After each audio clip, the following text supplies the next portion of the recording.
Азыр сиздер мамлекеттик ишмердин күндөрүгүнөн деген топтомдон Жусуп Абдырахмановдун күндөрүгүнүн негизинде түзүлгөн радио баянды угаласыздар.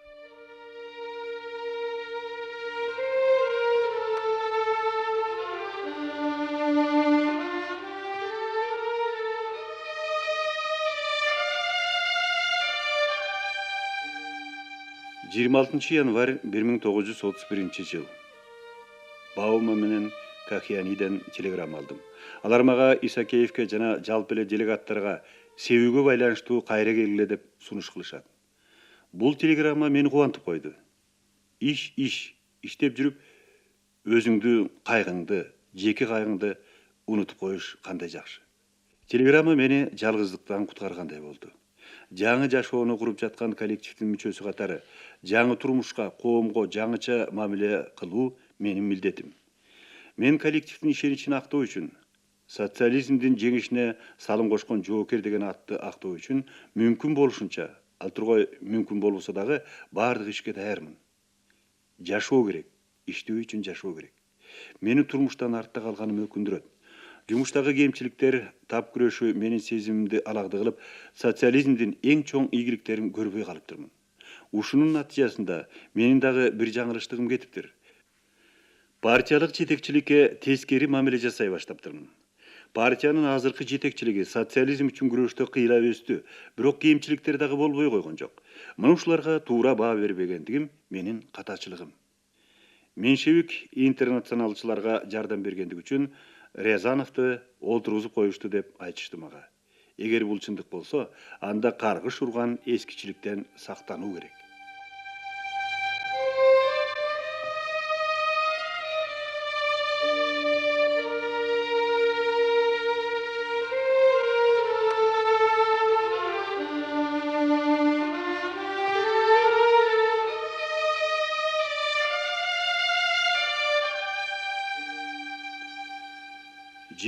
Январь 1931 жыл.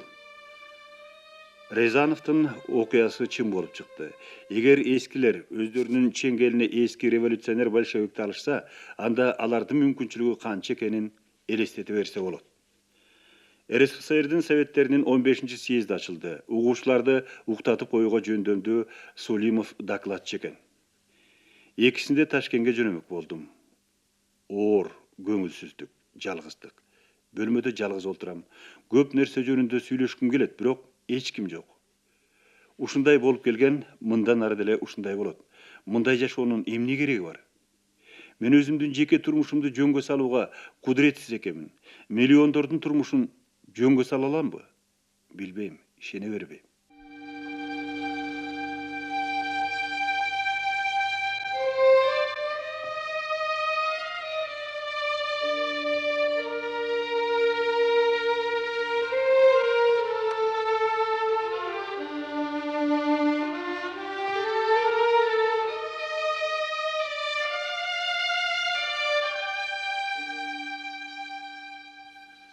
Январь 1931 жыл. Мен киммин? Манаптын баласы, билимсиз батырак, кызыл партизан, кызыл армиянын жоокери, жана Советтик Кыргызстандын эл комиссарлар советинин председатели, 30 жашымдын 13 жылын революцияга, партияга жана жумушчу табына бердим. Граждандык согуштун жакшы мектебинен өттүм, фронтторго кармаштым. Өлкөнүн социалисттик экономикасынын өсүү доорунда Советтик республикалардын биринин рулунда турам. Мындай карасаң, кайгырууга эч деле негиз жоктой. Бирок жашоодо мага эмнегедир жетишпегенсийт, кандайдыр бир чоң нерсе жетишпегенсийт. Бул эмне өз жашоомду уюштура албагандыктанбы, өтө эле так жана талапты катуу койгондугумданбы? Мен эч качан жашоого чындап рахаттанбагандай сезилет. Бирок бул жалган. Менин өмүрүмдө бактылуу күндөр, айтып бүткүс кубанычтар, оюн күлкү деле болгон. Көпөлөк кубалаган алтын балалыгым, мага ишеним жараткан граждандык согуштун жылдары, душмандын ышкырган огунун алдында, чөлдүн тынымсыз каткырган каардуу боронунда окопто жатып душманды жок кылуу жөнүндө гана ойлогон жылдар. Өзүмө дос таап, аны менен бардык турмуш жөнүндө сүйлөшкөн күндөр дагы бакыт алып келген. Биринчи экөө жакшы аяктады. Үчүнчүсү эмне менен өтөт? бүгүн мени эмне кубандырат? Социализмдин жеңиши жана досумдун бар экендигин туйгандыгым.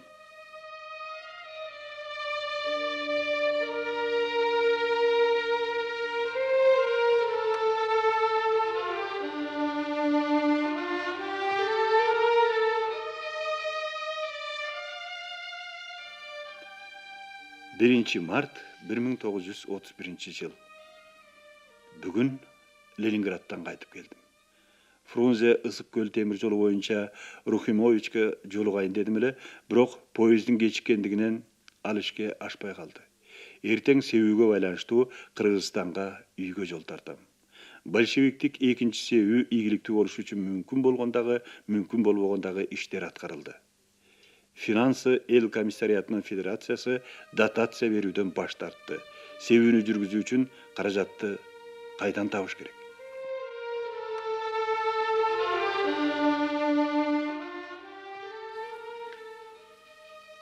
Үчүнчү март 1931 жыл.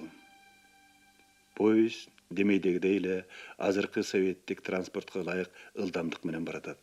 Биринчи суткаларда 9 саатка кечикти.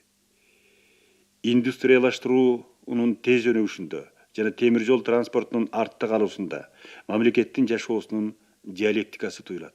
Мамлекет өзүнүн күчүнө таянып, тарыхый мааниси бар ишти алдыга жылдырып, социализмдин жеңиши үчүн күрөшүүдө. Өлкөнүн бүгүнкү чарбалык турмушундагы кемчиликтердин артында социализмдин эртеңки жеңиштүү маршы турганын сокур киши гана көрбөйт. Кызык, менде арзарчылык туулат. Анын себеби эмнеде? Мүмкүн анын себеби мен революциянын жоокери катары коллективдин жашоосу менен жашап, адам катары жалгыздыгымдандыр.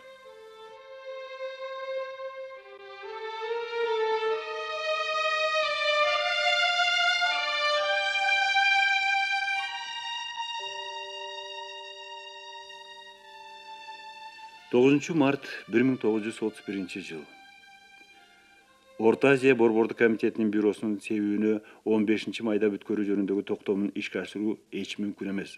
Орта Азиянын дээрлик бардык республикалары план боюнча чектелген тракторлорду толук алышкан жок.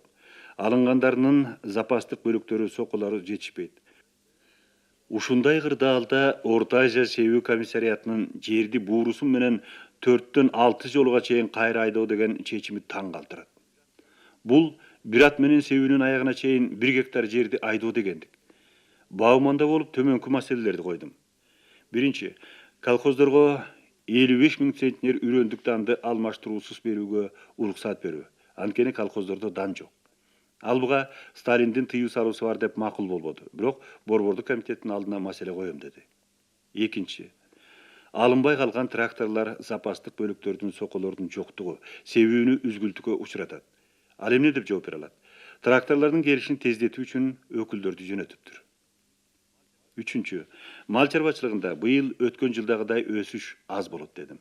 Бул эт даярдоо учурунда биз туут малдарды эпсиз жок кылып жибергенибизге байланыштуу. Төртүнчү, жергиликтүү элден партиялык уюштуруучуларды даярдоонун зарылдыгын айттым. Ушул убакка чейин жергиликтүү улуттан бир дагы партиялык уюштуруу бөлүмүнүн башчысы жок. Ал менин айткандарыма макул болду. Бешинчи, кадрлар боюнча. Анын биз кадрларды тобу менен кууп атабыз, бирок ордуна начарларды даярдап алдык дегени таң калтырды. Анда ал өзү Зеленскийден начар экен да. Мүмкүн жаңы келгенди кылып аткандыр. Мына ушул маселелердин бардыгы боюнча Болдыревде болдум. Натыйжа баягыдай эле. Себүү эмне болор экен? Албетте, баарын жасайбыз, бирок канчалык жан үрөсөк дагы пландын аткарылышын камсыз кылуу коркунучта. Эмге кат жаздым. Жаз келди, бирок Ташкентте кымбатчылык дедим.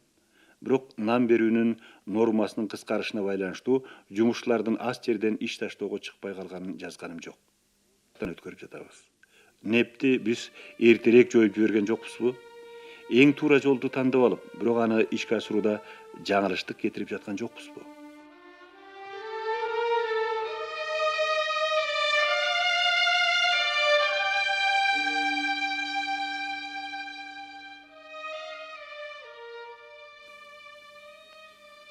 14 март 1931 жыл. Бул күндөрүм кандайдыр бир максатсыз муңайым маанайда өттү. Anın sebepтерин сезим менен териштирип көрөйүн дедим.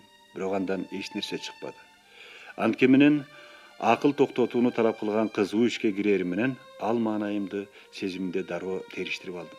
Ошондо өзүмдүн гана маанайым эмес, буржуазиялык коомдо жашагандардын айрымдары эмне себептен турмуштан ашы кечип, өлүмгө баш сайган махабат кумарынын кудуретин түшүндүм. Анын себеби эмнеде? Себеби алардын иштериге иши жок. Алар эмгектен жана коомдук жоопкерчиликтен кур калышкан. Райондордон жазгы айдоо себүүгө даярдык жөнүндө аларга жумушчу, унаа, трактор, үрөн, адамдар жана башкалар зарыл керектиги жөнүндө ондогон телеграммалар келүүдө. Мени адегенде өз табынын жоокери, социализмдин улуу курулушундагы жөнөкөй эле жумушчусу дешет. Ооба, мен эркинмин, ошол эле учурда көз карандымын.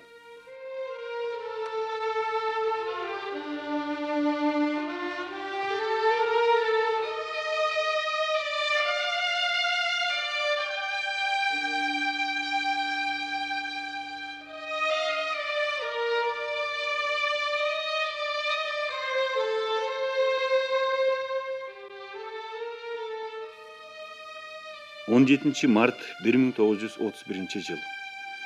Пландагыдан кем себерибиз анык болду. Колхоздордун көпчүлүгүндө үрөн жок.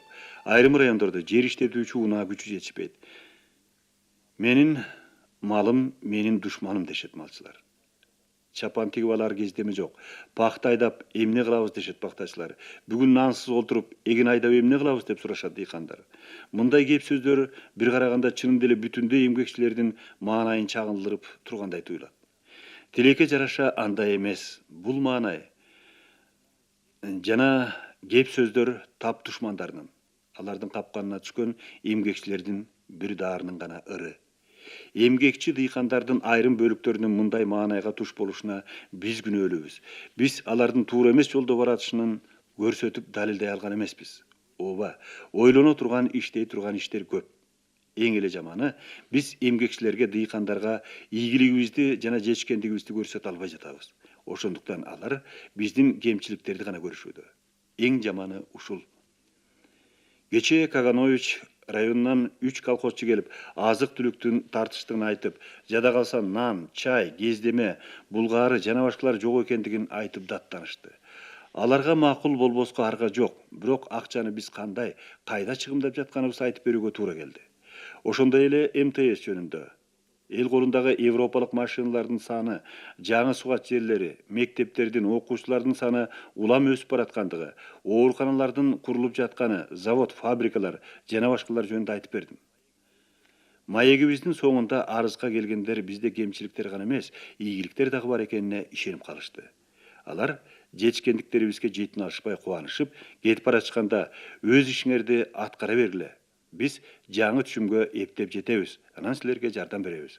Бирок силер айылдарга тез-тез каттап түшүндүрүү иштерин жүргүзсөңөр жакшы болот эле дешти. Газета окубайсыңарбы деген сунушума бирөө моюн толгоп, азыр сиз айткандарды газета эч качан айтпайт. Алар түшүндүрүп, жардам бергендин ордуна көбүнчө урушат деди.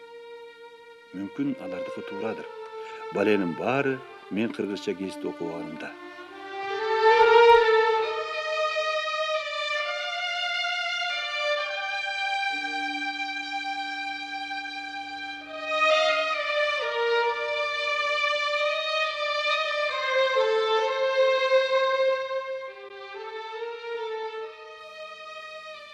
Сиздер мамлекеттик ишмерлердин күндөлүгүнөн деген топтомдон Жусуп Абдырахмановдун күндөлүгү боюнча түзүлгөн радио баянды уктуңуздар.